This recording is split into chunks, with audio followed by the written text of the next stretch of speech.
அண்மை செய்தியாக பார்த்து வருகிறோம். ராயல் சேலஞ்சர்ஸ் பெங்களூர் அணியை விற்க அதன் உரிமையாளர் திட்டம் என்ற தகவல் வெளியாகி இருக்கிறது. அது தொடர்பான விவரங்களோடு இணைகிறார் நமது செய்தியாளர் மதியழகன். வணக்கம். மேலும் விவரம். 18 ஆண்டுகளுக்கு பிறகு ஐபிஎல் தொடரில் முதல் முறையாக ஆர்சிபி அணி கோப்பையை வென்றது. கோப்பையை வென்ற உடனே அந்த வெற்றி கொண்டாட்டத்தில் கூட மிகப்பெரிய ஒரு துக்ககரமான நிகழ்வு ஏற்பட்டது. இந்த நிலையில் ஆர்சிபி அணியை விற்பனை செய்வதற்கு அதனுடைய உரிமையாளர் முடிவு செய்துள்ளதாக தற்பொழுது தகவல்கள் வெளியாகி இருக்கின்றன.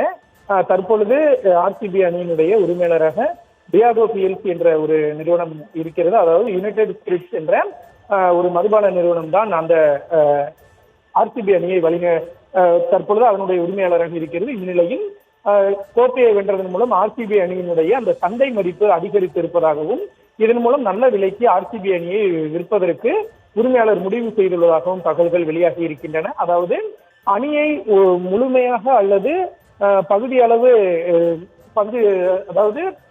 அளவுக்கு மட்டும் விற்பனை செய்யலாம் என்ற ஒரு தகவல் வெளியாகி இருக்கிறது. அதாவது இதனுடைய தற்பொழுதைய மதிப்பு என்ன என்பது குறித்து அதிகாரப்பூர்வமான தகவல் வெளியிடப்படவில்லை என்றாலும் கூட ப்ளூம்பெர்க் நிறுவனம் வெளியிட்டிருக்கக்கூடிய தகவலின் அடிப்படையில் தற்பொழுது ஆர்சிபி அணியினுடைய மொத்த மதிப்பு என்பது 16,834 கோடி ரூபாய் என்று கணிக்கப்பட்டு இருக்கிறது. அதாவது முழுமையாக ஆர்சிபி அணியை விற்பதாக இருந்தால் இந்த தொகைக்கு, அதாவது 16,834 கோடிக்கு விற்பனை செய்யலாம் என்ற ஒரு தகவலும் வெளியாகி இருக்கிறது. ஆனால் முழுமையாக ஆர்சிபி அணி விற்கப்படுகிறதா அல்லது பகுதி அளவு பங்குகள் மட்டும் விற்கப்படுகிறதா என்பது தொடர்பான தகவல் எதுவும் வெளியாகவில்லை.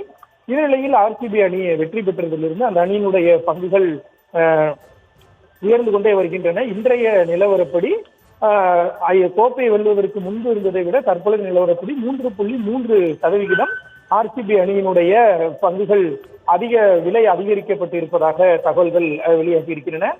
முதலாக இந்த ஐபிஎல் தொடங்கப்பட்ட பொழுது 2008ஆம் ஆண்டு ஆர்சிபி அணியை முதல் முறையாக விஜய் மல்லையா, கிங்ஃபிஷர் நிறுவனத்தினுடைய தலைவராக இருந்த விஜய் மல்லையா தான் வாங்கியிருந்தார். அவர் சமீபத்திய பேட்டியில் கூட குறிப்பிட்டிருந்தார், ராயல் சேலஞ்சர்ஸ் பெங்களூரு என்ற பெயர் வைப்பதற்கான காரணமே அவருடைய அந்த விஸ்கியின் பெயரான ராயல் சேலஞ்சர்ஸ் அதை ப்ரமோட் செய்யும் வகையில் தான் ஆர்சிபி அணிக்கு ராயல் சேலஞ்சர்ஸ் பெங்களூரு என்று பெயர் வைக்கப்பட்டிருப்பதாக கூட விஜய் மல்லையா குறிப்பிட்டிருந்தார். பின்னர் விஜய் மல்லையா கடனில் திளைத்து அவர் நாட்டை விட்டு வெளியேறிய நிலையில் ஆர்சிபி அணியை மற்றொரு நபருக்கு அவர் விற்றுவிட்டார். இந்த நிலையில் தான் அந்த நிர்வாகமும் தற்பொழுது ஆர்சிபி அணியை வேறு ஒருவருக்கு விற்பனை செய்ய முடிவு செய்திருப்பதாக தகவல்கள் வெளியாகி இருக்கின்றன.